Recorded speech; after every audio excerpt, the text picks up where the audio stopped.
May the 5th, 1941. A day well chosen. 5 years ago, the Italian aggressor passed down the road into Addis Ababa, bringing murder and terror in his wake.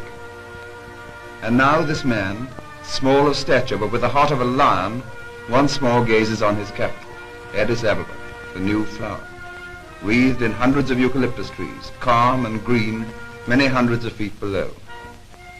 Through 5 dark years of exile, he has never faltered. His courage and demeanor in tribulation has been an inspiration to the whole world.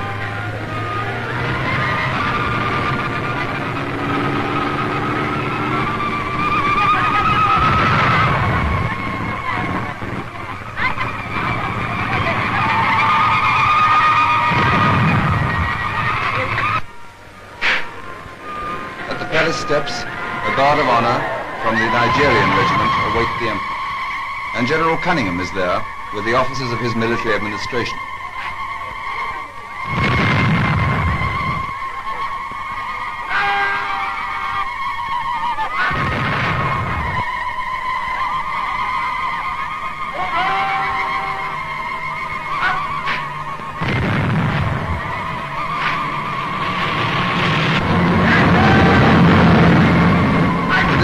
Regulars that, with the fire of the patriots, won this war, meet together on the palace steps of Addis Ababa, while 30,000 Abyssinians cram the streets outside, shouting and throwing flowers, kissing the ground, waving the Abyssinian flag.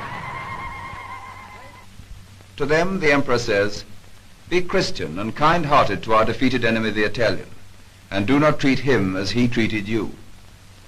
So, in 5 years, the whirligig of time, often slow in motion, has brought its full revenge.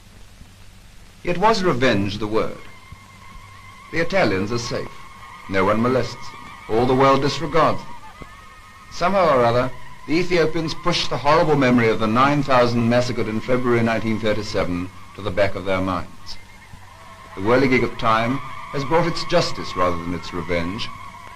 The so-called barbarians, the cruel people of Italian legend, has taught the so-called civilized fascist a lesson in forbearance, decency, and dignity. At his palace, the emperor receives the patriot troops of Ras Ababa Araga, who boast before him in the customary cockwork fukara of the Ethiopian fighting man.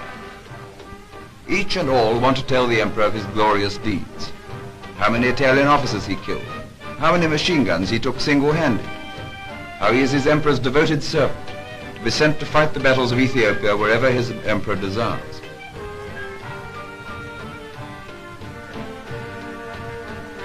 Then there is the quiet, serious voice of Ababa Aragai.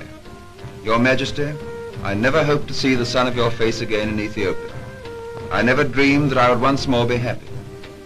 I was only determined to fight until I died for our independence, for our flag, for our Christian religion, and for you, my king."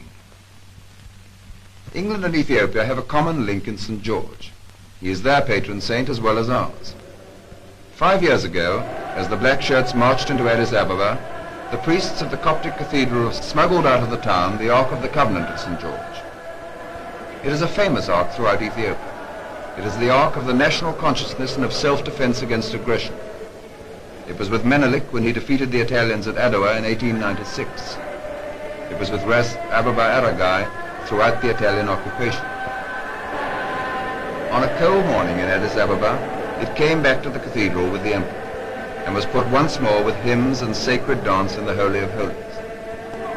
It was a cold morning, and it rained, but a right was restored on that day, and the chains were struck off the wrists of a whole people.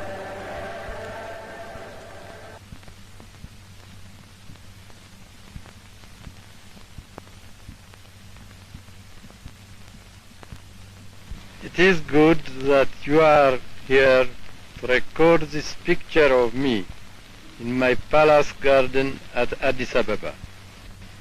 People who see this throughout the world will realize that even in the 20th century, with faith, courage, and a just cause, David will still beat Goliath.